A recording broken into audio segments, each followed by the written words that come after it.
بسم الله الرحمن الرحيم الحمد لله كما هو أهله اللهم صل على محمد وآل محمد اللهم عجل لوليك الفرج. Assalamu alaikum wa rahmatullahi wa barakatuh. Quel est le problème des sunnites par rapport au Mahdi, deuxième partie? Dans la première vidéo, nous avons vu qu'une partie des sunnites nie l'existence de Mahdi. Et ils disent que même si un Mahdi viendra, ce n'est nul autre que Isa ibn Maryam, Jésus-Christ alayhi salam.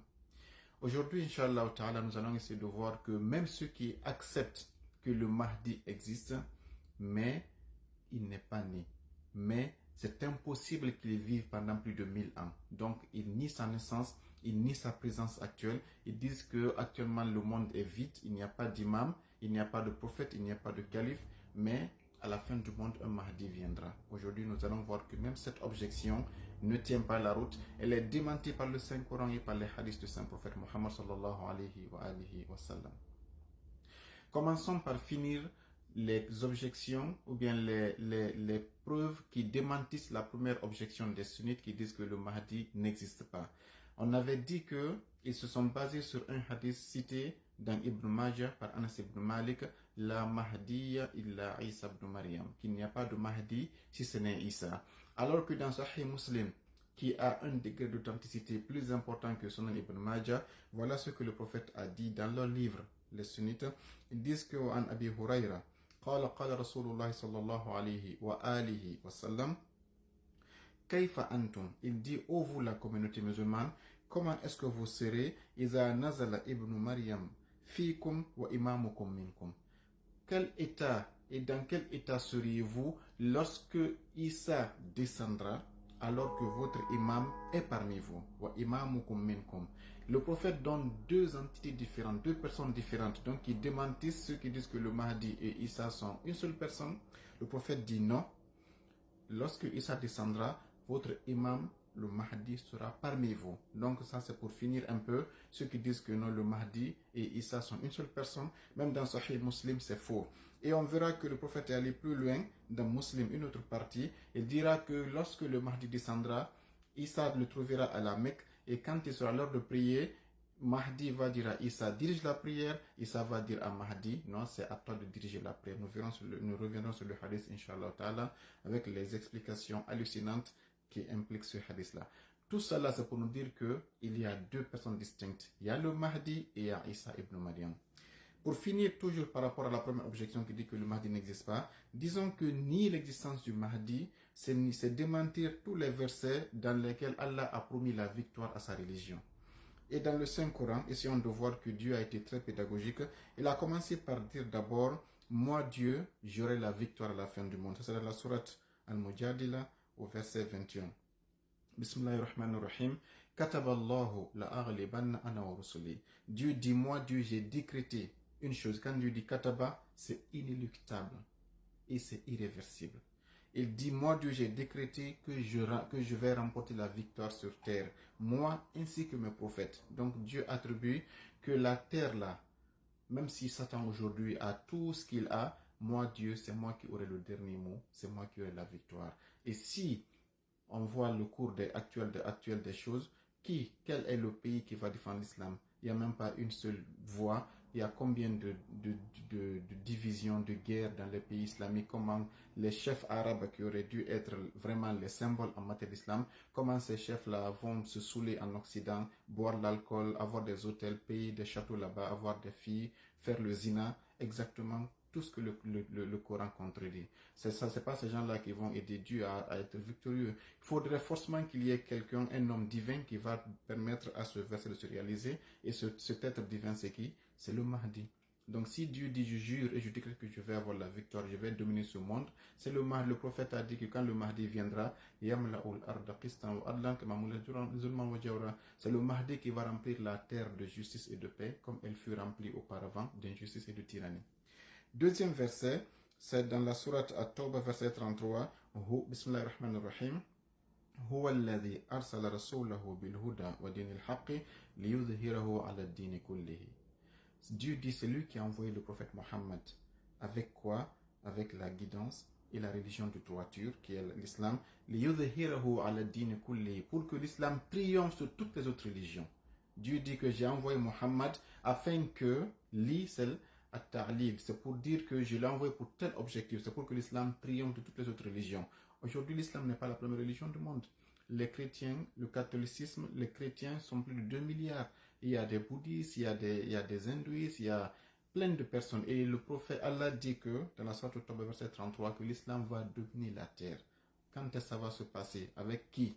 Pas avec ces petits arabes, excusez-moi du terme, pas avec ces rois arabes ou bien ces présidents arabes aujourd'hui qui sont prostitués à l'Occident. C'est avec la guidance du Mahdi que ce verset-là aussi va se réaliser. Dire qu'il n'existe pas, c'est démentir ce verset-là aussi. Un troisième verset aussi. D'abord, quand on regarde même selon Ahlul Bayt, Imam Sadiq alayhi salam a dit Wallahi ma nazara ta'wiluha ba'd. Il dit ce verset n'est pas encore, l'application de ce verset n'est pas encore venue. Wala yanzilu ta'wiluha hatta yakhruj al-qa'im. Il dit ce verset n'aura son vrai sens que quand le Mahdi apparaîtra. C'est l'Imam Sadiq qui le dit. Ça c'est encore 1000 ans avant aujourd'hui. L'Imam Sadiq disait que ce verset n'aura de sens que quand le Mahdi apparaîtra. Ça c'est dans Kamaluddin, notamment mon ni'mati de Cheikh As-Saduq. Ok. Alors dans un troisième verset. Là-bas, Dieu disait qu'il aura la victoire. Maintenant, c'est sa religion qui va dominer. La troisième promesse qu'Allah a faite, ce sont ses serviteurs.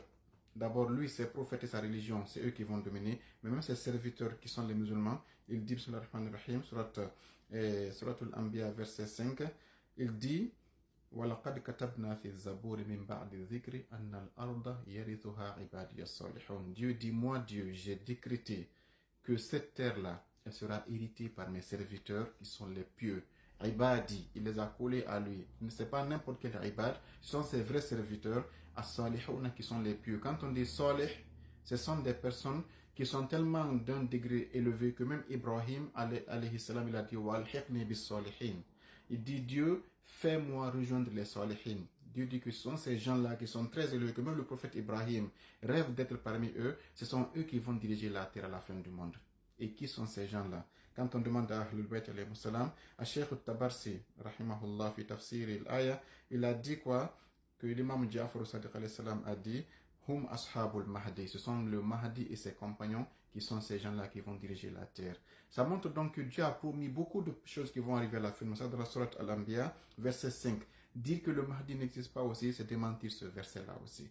Donc il faudrait forcément que les hommes de Dieu dirige la terre avec un gouvernement mondial comme on l'a dit et qui vont ramener la paix, la justice et casser ce système mondial de satanisme et de perversion que nous connaissons aujourd'hui. Donc, ça c'est Dieu va avoir la victoire. Sa religion va dominer la terre. Ses serviteurs vont diriger la terre. Un quatrième verset aussi qui sera nié par ceux qui disent que le Mahdi n'existe pas. C'est la sourate An-Nur, verset 55. Dieu dit Bismillahir-Rahmanir-Rahim. Wa'adallahu alladhina amanu. Dieu a fait une promesse à ceux qui croient. Et Dieu dit Waman astaqu minallahi haditha. Et dit Inna la yukhliful mi'ad. Dieu ne déroge jamais à ses promesses. Quand il fait une promesse, elle va se réaliser. Dieu a promis à ceux qui ont cru, et qui ont fait de bonnes œuvres, il va leur donner la terre comme héritage, comme ceux qui les ont précédés ont hérité la terre. Il dit ces gens qui vont hériter la terre à la fin du monde, et Dieu va les raffermir leur religion qu'il avait agréée pour eux. Lorsqu'il dit lorsqu'il avait dit à la fin de la mission du prophète que je vous ai agréé l'islam comme religion, Dieu dit qu'à la fin du monde, ce sont ces musulmans qui ont accepté l'imam Ali qui vont hériter de la terre. Il dit Dieu dit que la peur qu'ils avaient, moi Dieu je vais remplacer cette peur-là par quoi? Par une paix et par une garantie. Les chiites aujourd'hui ont peur même de se prosterner sur la tourba dans une mosquée. Quand ils voient ça, les sunnites les repoussent, les rejettent. Quand tu vas dans une mosquée, tu pries les bras droits aujourd'hui, tu es comme un paria. Dieu dit que cette peur-là, Dieu dit qu'elle va disparaître et être remplacée par une paix. Et cette paix ne sera possible qu'avec le Mahdi. On n'a pas pu aborder encore la deuxième objection qui est la naissance, mais ça, c'est un complément de ceux qui disent que le Mahdi n'existe pas. On a vu que ni le Mahdi, c'est ni ces 4 versets. Et donc, le Coran insiste que le Mahdi existera, il viendra et que celui qui aura le dernier mot sur la terre, qu'Allah fasse que nous soyons les fidèles du Mahdi. Inch'Allah, dans la vidéo prochaine, nous allons aborder maintenant les objections liées à la naissance du Mahdi. Est-il né ou pas? Peut-on vivre plus de 1000 ans ou pas? Inch'Allah, c'est à venir. Assalamu alaikum.